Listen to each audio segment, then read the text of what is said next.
Chapter 3. Why do we search for skills?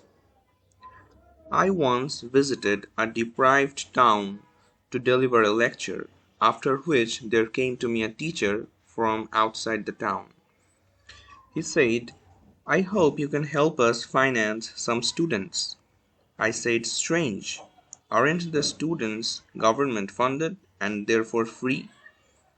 And he said, "Indeed they are, but we would like to fund their university education." I said, "Well, the universities are also government funded. They even offer student grants." He said, "Allow me to explain to you." "Go ahead," I said. He said, "Our students graduate from their secondary school with no less than 99%. They are so clever that if their intelligence was divided amongst the Ummah, it would suffice. But when a student becomes determined to travel outside his town to study medicine, engineering, Islamic law, computer science, or anything else, his father prevents him from going, saying, 'What you know is sufficient. Now remain with me and be a shepherd.'" I screamed impulsively, "Be a shepherd?"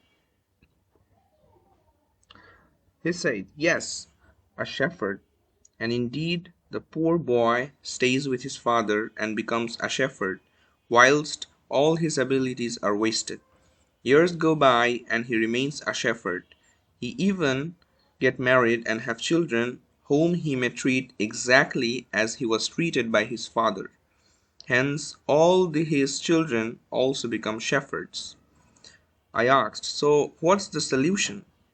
He said, "The solution is to convince the father to employ someone as a shepherd for a few hundred reals, which we will pay, and allow his son to take full advantage of his skills and abilities. Of course, we will also continue to fund his son until he graduates." The teacher then lowered his head and said, "It is inexcusable that such skills and talents in people are wasted when they long to utilize them." I contemplated upon what he had said and realized that we cannot reach the pinnacle except by taking advantage of the abilities we have and acquiring those that we do not.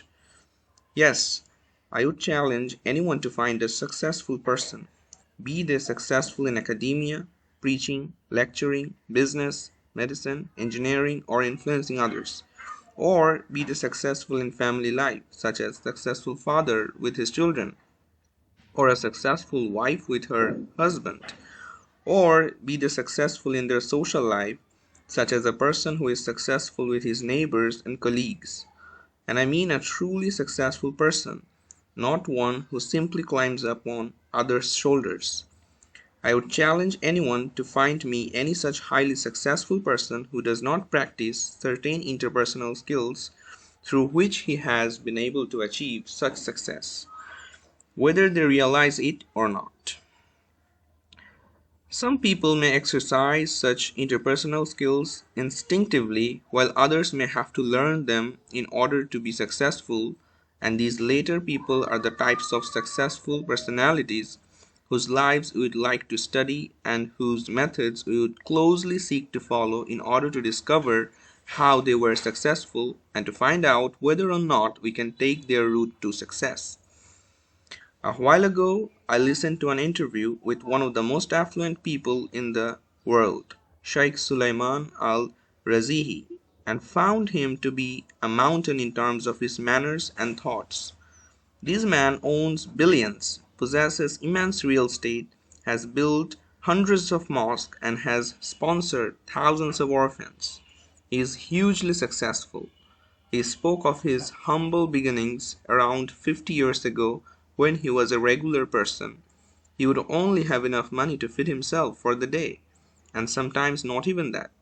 He mentioned that he would sometimes clean people's houses to feed himself and continue working at night at a shop or money exchange. He discussed how he was once at the bottom of the mountain and how he continued to climb until he reached the summit. I thought about the abilities and skills he possessed and realized that many of us are well capable of being like him. If Allah grant us the ability, if one learns these skills, exercises them, perseveres, and remains steadfast, then yes, he can surely be like him. Another reason for us to search for these skills is that some of us may have certain abilities which we remain unaware of, or which nobody has assisted us in discovering, such as the skills of delivering a lecture, businessman, business acumen, or possessing general knowledge. One may discover these skills in his own, though a teacher's or through a teacher's or a work colleague's help, or even through a sincere brother, however few they may be. However, these skills may remain buried inside the person until his personalities became